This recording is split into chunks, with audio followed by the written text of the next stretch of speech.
Hello everybody and welcome to Life in Scale. So there's been quite a bit of updates since the last time that I have given an update video, and let's take a look. Voila.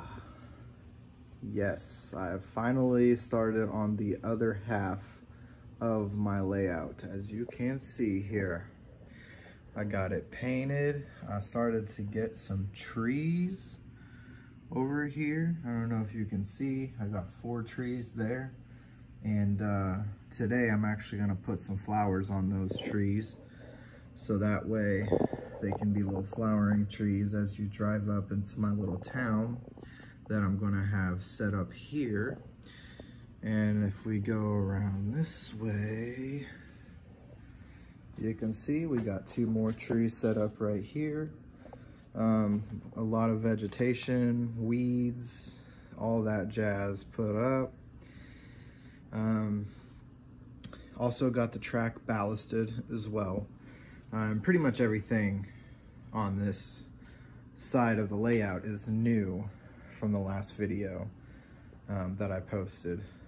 And here's a little thing that I'm kind of experimenting with here. I'm thinking about maybe putting, I always left this space whenever I built the table. I put an extra foot forward because my plan was to extend out this way and then out that way as well. So my thinking was having some sort of industry here, maybe some lumber industry or something. Since we are in the mountains, I thought about putting a mine here, and I talked about it in last videos, but if I was going to put a mine somewhere, it would have been where the factory is. But since I already have everything pretty much set in stone, I have the cement laid, the foundation for it, so everything is good to go with this. And today I'm actually getting some lights delivered, should be coming in today. So I will be putting lights on this facility here, as well as some street lights leading up to the facility. And don't mind the mess. The roads are a mess right now, especially in some of these spots here.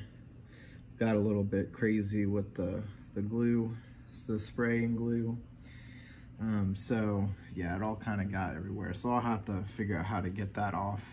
Now, here is something that I added as well.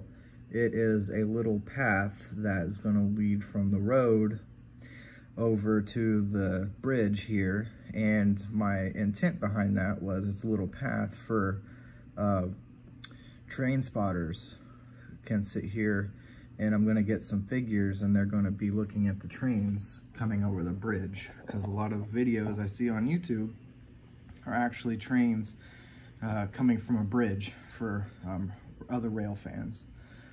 So I think that's a good place to put that. And yes, and as you can see, I have not done anything with this area. I've left it pretty much all blank, and I also tore out this spot. And like I said, I'm planning on putting an industry over here. And I'm gonna extend out this way, maybe put a mountain here, and have the train maybe go around the mountain and then around the mountain this way. So I don't know, there's a lot of ideas going on. So that is what is going on right now. I don't have any trees up here because I'm going to be putting pine trees up here, because it makes sense, since it's in the mountains, there'd be some pine trees. So that's my thought process behind that. And it, you know,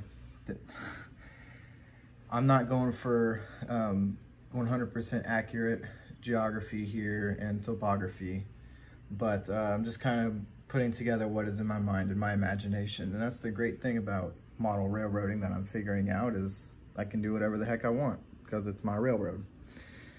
And so with that being said, I still have my superchief here, and I don't know if I let you guys know, but I did get a B unit. But I am actually getting the entire consist, or I don't know how you pronounce that. Anyway, the whole train's coming. I'm getting all 12 cars.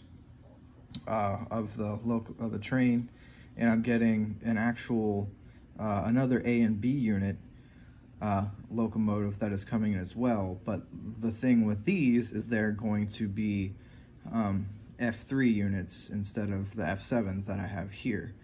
And also they're not going to be Kato, they're going to be Broadway Limited.